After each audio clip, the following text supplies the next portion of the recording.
Hello and welcome. My name is Damali. Thank you so much for tuning in today. And for those of you that have not subscribed to my channel, please click the subscribe button so that you can keep getting those updates that I put out there. Again, my name is Damali. This is Weekly Wisdom. This is where I tend to share some of the everyday mental health dynamics that go on, and I also put in some spiritual references or scripture references to it. And the point is to encourage you on your path, on your journey, as you're wrestling with this world that we are all living in, filled with ups and downs. So today, I'm just going to talk to you about happiness. How do you find happiness? One of the things that I tend to do is I like talking to older people, people who are like in their 70s, 80s, and 90s. I'm always curious, especially when I meet them at the gym.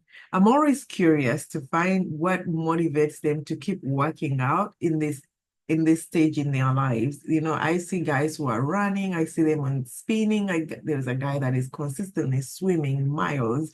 I'm like, what motivates an older person to really keep being active like this at this age when people are trying to not even are not comfortable or are struggling to work out in their 30s or 40s or even 20s. So it's something that I'm always curious to understand. So I found myself talking to them a lot. And you know, I remember one time this lady, she was in the locker room and she was really sitting down, and you could tell she was really having a hard time after like taking a shower and getting dressed, and she was mustering up the energy to walk out of the gym and go to the car.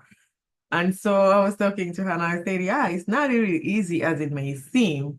And she told me, like, you have no idea how many times I've driven to the gym and I sat in the parking lot at the gym and I drove back home after like an hour. I'm like, oh my God, this is not as easy as some people make it look. But anyway, for those of you who don't work out, my encouragement to you is that to do some activity that keeps your body moving so that you don't feel like you're just stationed, because you gotta keep those muscles moving. You gotta make your endorphins, dopamine kind of working in a sense that you're excited about life. Anyway, back to the topic of talking to older people and finding happiness is one of the, so as I ask them these questions, they tell me, do not stress about things that are not in your control. Don't worry about tomorrow. And some people are like, whatever the problem is, it'll work out. It'll work out. Don't worry about it. It'll work out. But just be happy. And if the day is beautiful outside, go outside. Just have fun. So recently I went to the library and I like to always sit in the quiet sections. And there was a bookshelf to my right hand side, and I'm cruising through the book, and it has these books that with massive prints on them. And I'm like, okay, these are basically printed for people who are older. So I'm looking at the catalog and I see the books on the shelves that they have. And then I find this book is called Happiness is a Choice That You Make. So I'm like, this is interesting. So I'm like, let me see what they are talking, what the um narrative is in this book. So I pick up the book and I start to read. And one of the things that I realized is the person who wrote the book took a year and went into New York City and was interviewing older people who are like in their retirement. They are like in nursing homes, assisted living facilities, to really ask them about happiness. What have they learned? These are the things I personally like to ask real time from people who have lived longer than I have. My view is this: if you've gone through it, give me the tools, give me the secrets. I don't have to go through the ringer because life in this age is not a walk in the park. So if somebody has gone through it, I don't have to deal with it. Let me find it from someone. Let me get lessons. I like to take heed. I like to learn from others, take note, and be mindful and be cautious. So the book is that. So he has like, I think there are like 6 people. Really, really interesting book. For those of you who are interested in probably looking at reading it, I really encourage everyone to read that book. It's called Happiness is a Choice That You Make, and the author's name is John Leland. And so anyway, one of the things that I took away from the book is one of the things old people do is they tend to live in the present. And this is the very same thing that I find with the people that I talk to, older people that I talk to. When you're younger, you have this notion that you're going to be alive for a very long time. You don't even think about dying. Dying is not at the forefront of your brain. When you're in your 20s or 30s or 40s, maybe in your 40s, you start to think about the possibility that you get a headache, you may have a brain tumor in your head. But in your 20s or 30s, you're not necessarily thinking about that. So when you're in your 90s, you literally believe that you may not wake up because this is the reality. So even in the book, when he was interviewing some of those people, the reality of you had your friend or you had the person who we were sitting at the dining room with did not come back tomorrow because today did not show up because they died last night. And that's a very real thing that they constantly have to live with.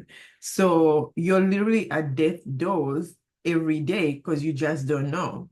So what they have learned is that, you know what, I'm not gonna waste today worrying about something that may happen tomorrow. I may not even be here. So why am I going there?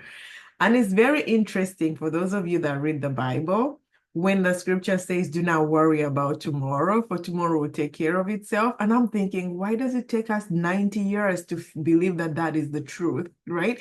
So you talk to older people, and that's the reality because whether you like it or not, tomorrow is not guaranteed to you. Imagine if you started living like that with that mindset when you were 15, what would you have done with your life if there is anything different? And so you think about if every day, we all have our own different stresses in life. We all have our own challenges. Imagine if you take the mindset of if it's not happening today in this moment or today, I'm not gonna worry about it. And I'm gonna choose to be present in this very moment and deal with what is in my power, what is in my control, as opposed to stressing about something that I don't even know will actually happen, right? And it takes a shift in your way of thinking. Your mindset has to be intentional in experiencing that. So when you think about is happiness a choice, you realize it is a choice that you make every single day, every single moment, right? If you choose to live in yesterday or live into tomorrow, you're not going to be present. And today is going to pass you by without realizing that you wasted it and worrying about things that may not even happen. So think about that. And so, but my thing was like, what does it have to take us 90 years to believe it? My notion is like this, and this is why I ask older people, give me the tools so that I don't have to go through the ringer. So even to this day, I'm very mindful. I have my own stressors, but when it comes to thinking about it, I don't let my mind go out of today. I just stay here in the present. Yes, on the other side, it may seem like you're being reckless, but like the serenity prayer is to know that to have the wisdom to know what is in your power to change and what's not in your power to change. I know to even know what the difference is, because sometimes, especially anxiety really plays on the fear of the future, your existence, what is going to happen to you. You're worrying about the future that hasn't even happened. You don't even know if you're going to be alive for it, but we worry about it like it's guaranteed that that's what's going to happen. So anyway, that's one thing I took away. The other thing that they usually do is that they are very, very optimistic. They always find the silver lining. They find what is positive in no matter what the circumstance is, because they realize that you're wasting so much mental, emotional energy on something that is not going to change unless you change how you look at it. And one of the quote that he wrote in the book was like, a problem is a problem because you say so. I thought that was very funny. A problem is a problem because you say so. To some people, a problem is a stepping stone. To some people, a problem is a change of something old into something new. Other people don't perceive problems away as it is catastrophic. Things are not going to be okay with you. They just embrace life that comes with the territory. So instead of, let's say you have insufficient funds, right? You're not going to put money in your account because you don't have the money into your account. The fact is there is no money. So you could create a problem out of it and start thinking negatively about it. You can start worrying about it. You can start blaming yourself. You can start to think, how you have squandered or wasted money and things. But the reality of it, all of that, as valid as it may be, is not going to put money into the account. So what do? You start to live with a silver line. You start to train your brain to find silver linings in every circumstance that you go through. Both things, two opposing ideas can be true at the very same time. You could have insufficient funds and still have a job. you know it doesn't cancel, one doesn't cancel out the other, so that you find a way to be happy with the things that are not in your control, right? And the other thing that they say is that try to live in a way where you enjoy your relationships. You don't even think about this. When I think about the many friends that I had when I was 15, when I was 7, when I was 8, I remember even my mother would tell me that, Damali, you are always going to your friends' houses.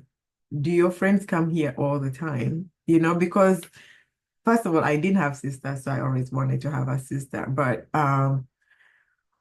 that concept of having so many relationships in your life, as opposed to having quality relationships in your life. When you're older, right? First of all, a lot of your friends have died.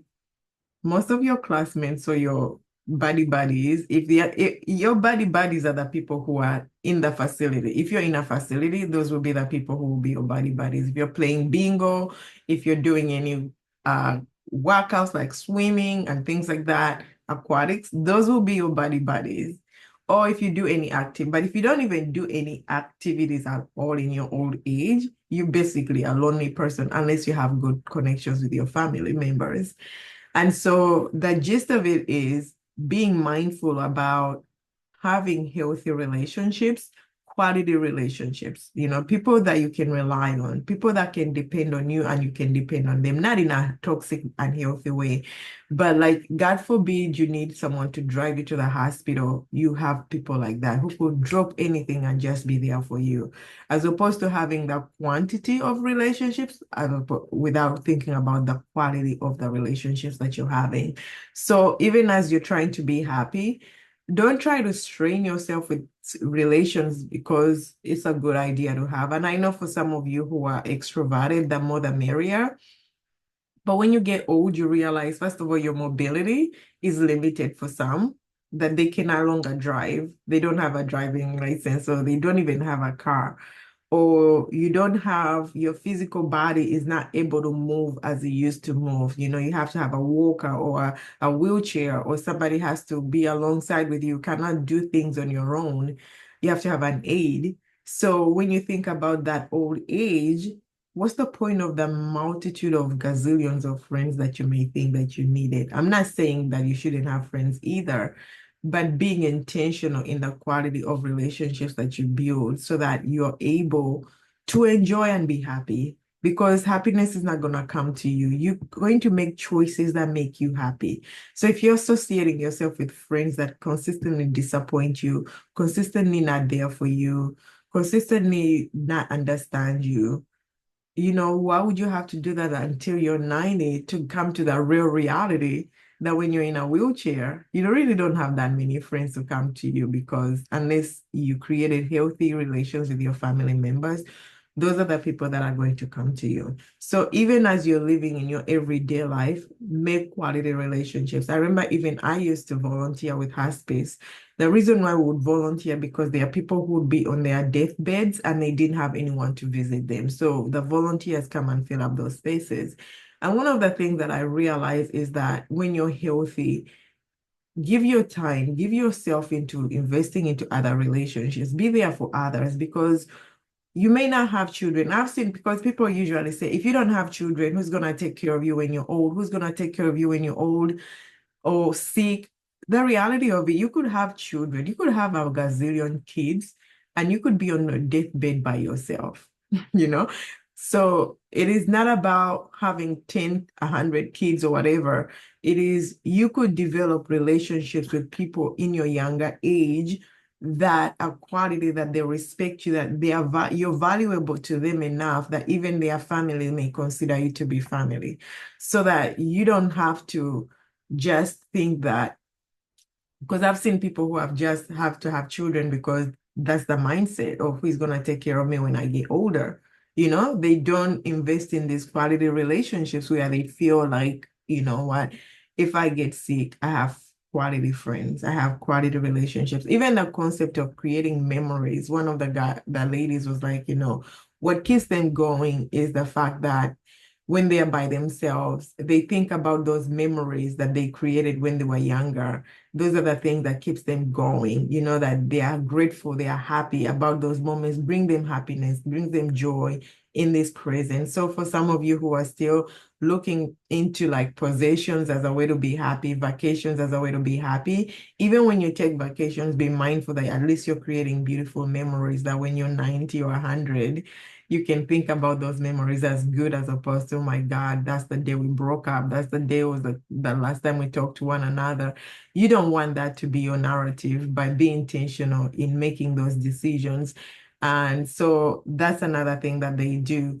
And also, like when you think about like some of them like to look good, even in their older age, they want to look presentable, even if they're not going anywhere. And for those of you who have visited these facilities with older people, or even with maybe nursing homes or for assisted living, you're gonna find they have beauty salons, they have nail salons, they have people who would really take care of themselves like that because that's something that is important to them. They refuse to look unpresentable, so they maintain that. So if there's something that is interest of you, do not give that up because it makes you happy, it makes you happy. So there's so many other things that really I took away from the book, but as my one of the things I encourage you is to realize that I think sometimes, and I say this a lot, that we are conditioned to believe that when you do all this laborious work in your younger age, when you get older, you're going to be happy. But how many of you have seen bitter old people? People who are just miserable, sour, everything is not happy, everything is wrong. Read a book, educate your brain, feed your mind with positive influence so that you're growing, you're expanding your capacity of understanding and processing information as opposed to when things don't go well with you. So I thank you so much for really taking the time to listen to me on this. And for those of you who want to dig deep into the book, they have an audible version. I really would encourage you to get it. It's called Happiness is a Choice That You Make. And the other thing that they talked about is the health. I remember one of my friends was saying that, why do you bother going to the gym? Why do you bother doing all of that? You're gonna die anyway. But they addressed something in the book that was very, very interesting. One of the things that they said was that imagine we are living in a very scientific, very modern artificial intelligence, uh, the medical facilities and the programs and the treatments out there are very, very, very advanced that we refuse to die. Even the way we look, we want to make sure that we don't age. We constantly putting, Botox or surgeries or things like that, just so that we can stay longer, we can stay young, and we can continue to just be healthy in a way. We don't like to age. And so they mentioned something to the effect that we bought the lie of believing that if you have money, just buy the healthcare and then you'll be happy. So let's say you get a hip injury. Yeah, you get a hip replacement. You buy more time, which is good. Or you get a heart condition, you get a heart transplant. You're good for more years. Or you get a lung transplant. So many other medical advancements that we are all enjoying in this time. But you never think about sometimes those advancements can create also what quality of life is a person living. And it made me think, and I say, like, God forbid I get a bad illness. Would I really fight to continue to hang on to life, or would I just accept and embrace the process? Like, this is a natural process we all go through. We're all going to die, as opposed to some people have sold their homes, some people have left their families in debt for the medical bills that it costs for us to just improve our health. So these are things you don't necessarily think about, but the book will cause you to think about it. Like, do you want to spend all your life savings on getting treatment? Or would you be okay with, like, you know what? let me just live in peace. So, yeah, but the quality of life, when you think about it, let's say you have a heart transplant, which is a good thing. Again, I'm not discouraging these things. It was something that was presented in a book that was a food for thought. And if you're gonna have a heart where you can't enjoy certain foods all the time, you're on a very restricted diet, movement is very restricted. What type of life is that? Do you want that type of living? Everyone is different. So anyway, is happiness something that is offered to you, or is it something that is you make? It's a choice that you make. You've had it, many people say that happiness is something that depends on what's happening around you. You know, happiness is very conditional. And I think it's true, you get to decide how you're going to be happy, or you're gonna be a grouch and just be sour all the days of your life. Not all the days, but just being pretty much more having little glimpse of being happy, but to the most part miserable. But yeah, so thank you so much for watching this. And I would encourage you, if you are going through like a depression, last time I talked about sadness and depression, but if you're going through a season where it's really, really hard for you to be happy, to even make those simple choices, chances are you may be depressed and you may be needing more help than usual. So feel free to reach out to me at forerunnercounseling.com.